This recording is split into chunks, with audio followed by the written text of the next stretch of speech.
শিক্ষা সংক্রান্ত গুরুত্বপূর্ণ আপডেটগুলো পেতে হলে অবশ্যই শুভেন্দু একাডেমি চ্যানেলটি সাবস্ক্রাইব করুন। পাশে থাকা বেল আইকনটিতে ক্লিক করে ভিডিওটি বেশি বেশি করে শেয়ার করুন। আপনাদের সকলকে সংগ্রামী যৌথ মঞ্চ এবং পশ্চিমবঙ্গ বঞ্চিত চাকরি প্রার্থী, চাকরিজীবী ও চাকরিহারা ঐক্যমঞ্চের পক্ষ থেকে স্বাগত জানাচ্ছি। 2025 সাল আমরা দেখেছি যে মাননীয় মুখ্যমন্ত্রী নিজে বিধানসভায় যে বাজেট অধিবেশন হয়েছিল, বাজেট পেশের সময়ে উনি বলেছিলেন, আমরা তার আগে থেকে বলে আসছিলাম বিগত 2 বছর ধরে, যে পশ্চিমবঙ্গের সরকারি দপ্তরগুলোতে 6 লক্ষ শূন্য পদ পড়ে আছে, সেখানে নিয়োগ হচ্ছে না। সেগুলোতে যদি নিয়োগ হয় তাহলে যেটা সুবিধা হয় সেটা হচ্ছে পশ্চিমবঙ্গের শিক্ষিত ছেলে মেয়েদেরকে কাজের জন্য অন্য রাজ্যে যেতে হয় না। অন্তত 5 লক্ষটা পরিবার বাঁচতে পারে, 5 লক্ষ মেধাবী ছেলের পেশাগত সংস্থান হতে পারে। 25 সাল পেরিয়ে গেল, সেই নিয়ে কোনো কার্যকরী পদক্ষেপ এই রাজ্য সরকার ঘোষণা করেনি যাতে করে এই যে লক্ষ লক্ষ শূন্যপদ সেগুলোতে পূরণ হতে পারে। বরং আমরা উল্টে দেখেছি যে এই সময়কালের মধ্যেই হাজার হাজার সরকারি চাকরি যারা করতেন স্থায়ী পদে, তাদের চাকরিগুলো চলে গেছে। এই পরিস্থিতিতে আমরা নতুন বছরে সরকারকে বলতে চাই যে কাল বিলম্ব না করে সমস্ত শূন্য পদে নিয়োগের উদ্যোগ গ্রহণ করুক সরকার, এবং যারা বিভিন্ন পরীক্ষা দিয়ে রেখেছেন, প্যানেলভুক্ত হয়ে আছেন, তাদেরকে নিয়োগের ব্যবস্থা করুক।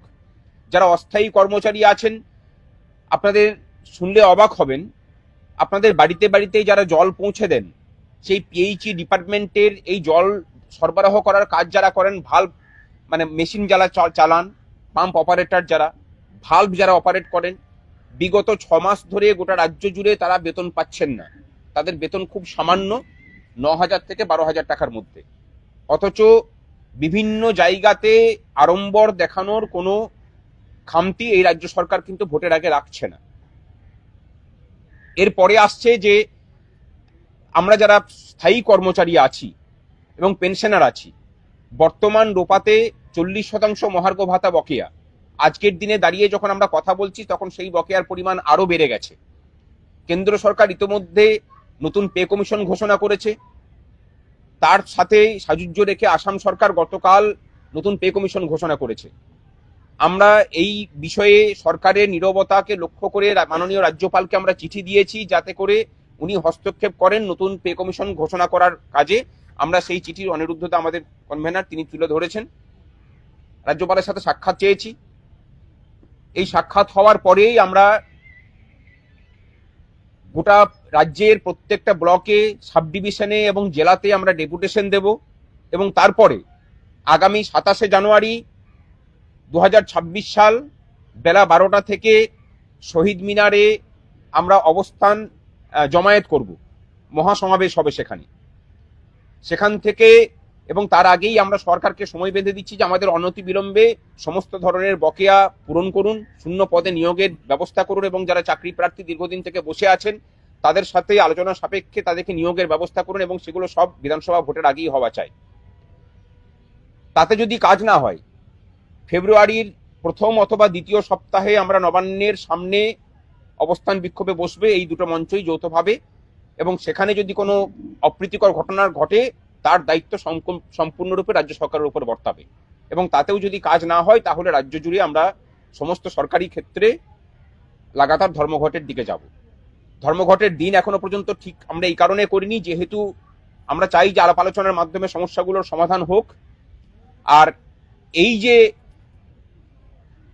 প্রত্যেকটা ক্ষেত্রের যে বঞ্চনা, এই বঞ্চনা নিয়ে সরকারের শাসক দলের যে কর্মচারী সংগঠন বিভিন্ন আছে, কর্মচারী এবং শিক্ষক সংগঠনগুলো, তাদের যে হিরণময় নীরবতা এবং খুব 40% বকেয়ার 4% দিলে তাদের যে সবুজ আবির খেলার ধুম পড়ে, আমরা মনে করি যে কর্মচারীদের এই যে বঞ্চনা, সেই বঞ্চনার দায় তাদেরও।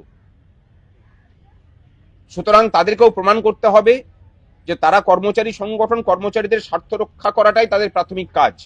এই বঞ্চনা নিরসনের জন্য তারা কি পদক্ষেপ গ্রহণ করেন আগামী দিনে আমরা তার দিকেও নজর রাখবো, এবং রাজ্যের কর্মচারীদের কাছে আবেদন জানাবো যে দলমত নির্বিশেষে আসুন, আমরা এই যে কর্মসূচিগুলোকে নিচ্ছি এই ভোটের আগে সেই কর্মসূচিগুলোকে সফল করার জন্য আমরা পদক্ষেপ গ্রহণ করি।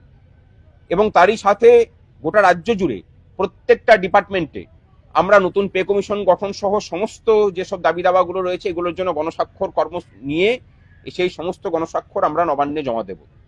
আর তার সাথে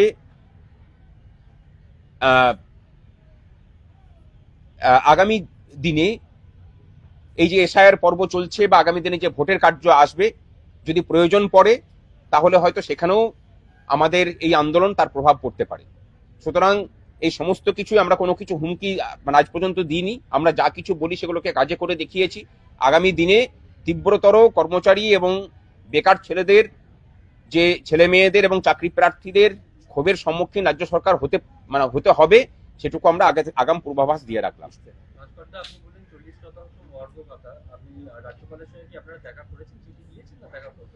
মহার্ঘ ভাতা এবং নতুন পে কমিশন গঠন নিয়ে আমরা রাজ্যপালের সময় চেয়েছি, তাকে হস্তক্ষেপ করার আবেদন জানিয়েছি। তিনি কবে সময় দেবেন সেই অনুযায়ী আমরা ব্যবস্থা নেব।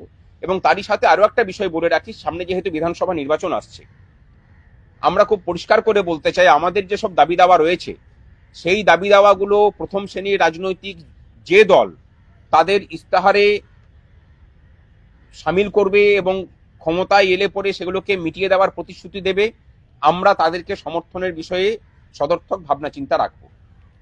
আপনি বলছেন যে 27শে জানুয়ারি সমাবেশ হবে, আপনাদের দাবি দাওয়া না হলে পরবর্তীকালে 1 তারিখ 2 তারিখ ফেব্রুয়ারি মাসে আপনারা নবান্নের সামনে বড় ধরনের আন্দোলন করবেন, কিন্তু ধর্মঘটের কথা যেটা বলছে সেটা কি বাংলা বন্ধ? না, বাংলা বন্ধ বলতে আমরা সেটা পরবর্তী ক্ষেত্রে সেটা ঠিক হতে পারে, কিন্তু আপাতত সেটা সরকারি ক্ষেত্রগুলোতে ধর্মঘটের মধ্যেই সীমাবদ্ধ থাকবে। পরিস্থিতি যদি সেদিকে গড়ায় তাহলে বাংলা বন্ধের দিকে যেতে হতে পারে। আর 1 তারিখ 2 তারিখ নয়, ফেব্রুয়ারি মাসের, আমরা সেই ডেটটা এখনো পর্যন্ত ফিক্সড করছি না। আমরা আশা করছি যে 27 তারিখের পূর্বেই সরকার আলোচনায় বসে এই সমস্যাগুলোর সমাধান করবে।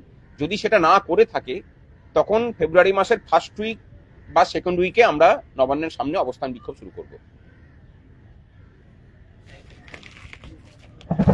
অনিরুদ্ধ দা আসুন। আচ্ছা দেবাশিস, তুমি বলো কি? বঞ্চিত চাকরি প্রার্থীদের মঞ্চের থেকে দেবাশিস বিশ্বাস আছে, সে কিছু বলবে। সংগ্রামী যৌথ মঞ্চ এবং তার সাথে পশ্চিমবঙ্গ বঞ্চিত চাকরি প্রার্থী, চাকরিজীবী এবং চাকরিহারা ঐক্য মঞ্চ, আমাদের উদ্দেশ্য একটাই ছিল যে যারা এতদিন ধরে বিভিন্ন জায়গায় কলকাতার রাজপথে, গান্ধী মূর্তির পাদদেশে, মাতঙ্গিনীর পাদদেশে বছরের পর বছর বঞ্চনার শিকার হয়ে, দুর্নীতির শিকার হয়ে নিজেদের হকের দাবি, হকের চাকরি এখনো পর্যন্ত আমরা ফিরে পাইনি, এবং তার জন্য যতবারই আমরা নবান্নের দরবারে গেছি, যতবারই মুখ্যমন্ত্রীর কাছে আলোচনার জন্য প্রস্তাব রেখেছি, আজ পর্যন্ত কোনো সাড়া পাওয়া যায়নি। তো এই সমস্ত বঞ্চিত চাকরি প্রার্থীদের, অর্থাৎ আমাদের হকের দাবি দেওয়া মিটিয়ে অবিলম্বে যদি দ্রুত নিয়োগের ব্যবস্থা না করেন, তাহলে যে পদক্ষেপগুলো নেওয়া হচ্ছে, আমরাও সংগ্রামী যৌথ মঞ্চের সাথে ঐক্যবদ্ধভাবে পশ্চিমবঙ্গ বঞ্চিত চাকরি প্রার্থী যতগুলো মঞ্চ আমরা আছি, 10 থেকে 15টা মঞ্চ এবং আরও অনেকগুলো মঞ্চ আমাদের সাথে যোগ হচ্ছে, যারা চাকরি হারিয়েছে তারাও, যারা এখনো পর্যন্ত চাকরি পায়নি, অর্থাৎ দুর্নীতির কারণে যারা আমরা শিকার হয়ে বসে আছি, অথচ আমাদের যোগ্য হকের দাবি আমরা ফেরত পাইনি, সেই দাবি দেওয়াগুলো এবং সংগ্রামী যৌথ মঞ্চের যে দাবি দেওয়াগুলো আছে সমস্ত কিছু দ্রুত যাতে সমাধান হয় তার লক্ষ্যে এই আগামী প্রোগ্রামগুলো ঘোষণা হলো। এবং সর্বতোভাবে এটাই জানিয়ে রাখি পশ্চিমবঙ্গের সমস্ত মানুষের কাছে, সর্বস্তরের মানুষের কাছে, যে আর বসে থাকার টাইম নেই। যারা আমরা যোগ্য এখনো রাস্তায় বসে আছি, আপনারা বাড়িতে না বসে থেকে নিজেদের হকের দাবি আদায় করতে এই সমস্ত কর্মসূচি যাতে আমাদের দাবি আদায় করতে পারি এবং মাননীয়কে বসতে রাজি করাতে পারি এবং যাতে আমাদের দাবি পূরণ হয়, তার লক্ষ্যে কিন্তু আমাদের এই প্রোগ্রামগুলো করা হচ্ছে এবং হবে, এবং আন্দোলন আরো জোরদার হবে, আরো বৃহত্তর হবে।